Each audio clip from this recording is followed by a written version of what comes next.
is it too late for dialogue with the Syrian regime? My next guests are two Syrians with very different views on the way forward. Dr.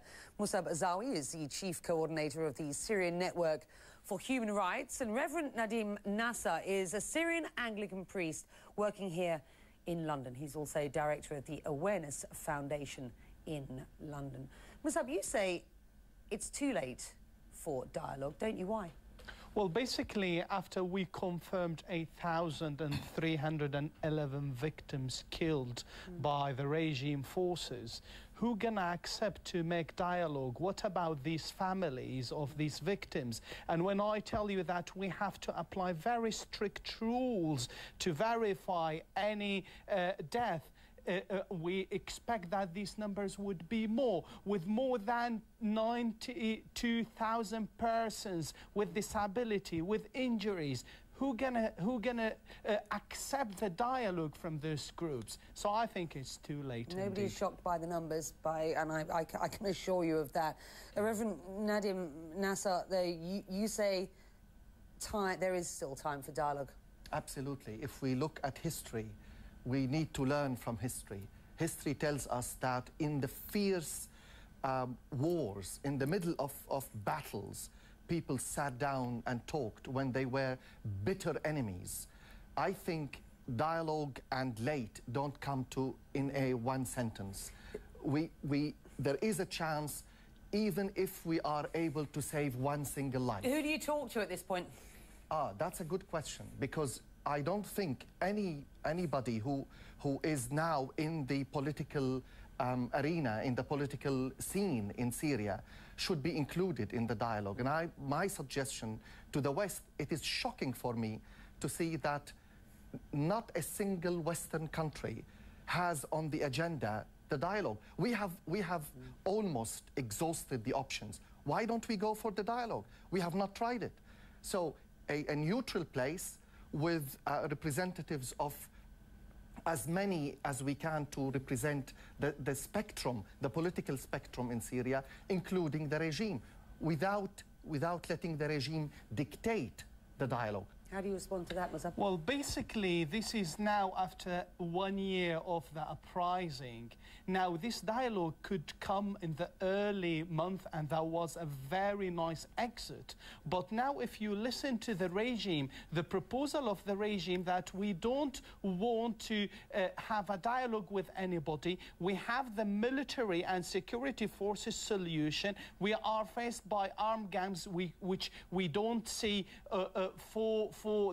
during the course of the uprising. There are civilians chanting for dignity, chanting for freedom, and then the regime called them, they are armed gangs, and then they raise the sign, we will just use the military solution. So the problem is with the regime is not accepting the dialogue. I'm not saying, I have to stress something. I'm not pro the regime, or I'm not supporting the opposition. What I am saying is there is always a space and a time to stop killing. I understand what you're saying. I want to ask you, I want to further a dialogue that I think is raising its ugly head at this point in this narrative. You've heard the Syrian ambassador walk out of the debate at the UN today saying that what he hears is inciting sectarianism. You say, Musaab, I know that there is no evidence that this is a sectarian struggle. I believe that many people watching tonight would disagree with you. Well, basically, I rely as a scientist on evidence. We deal with the real people on the ground.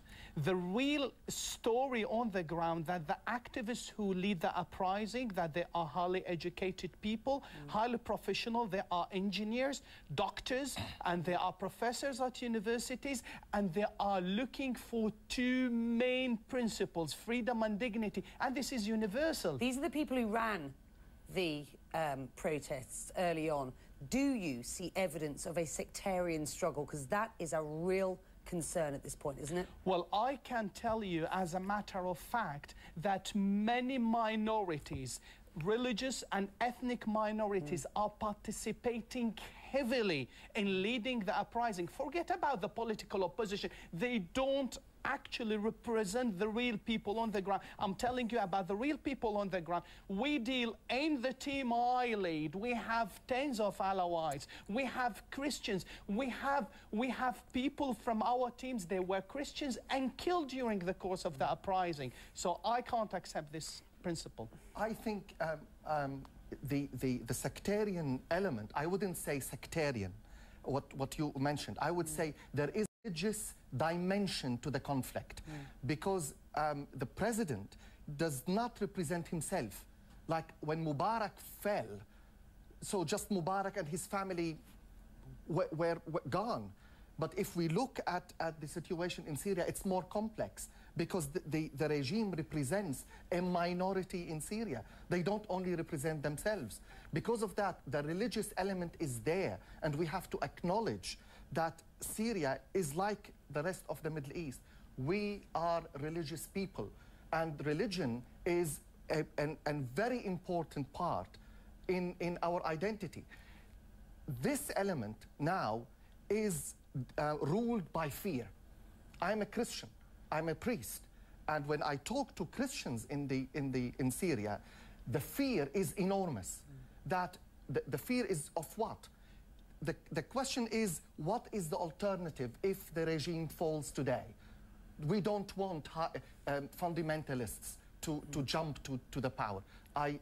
I'm sure Dr. Musaab agrees with me with that. Nobody wants that. I'm going to have to take a break. I'll have you two back. Please join us again. This, sadly, is a story that I believe is going to continue for some time. Let me just update you on one piece of breaking news that we've got this evening, that Tunisia has actually, tonight, this hour, offered asylum to President Bashar al-Assad. Is that something he would take, very briefly?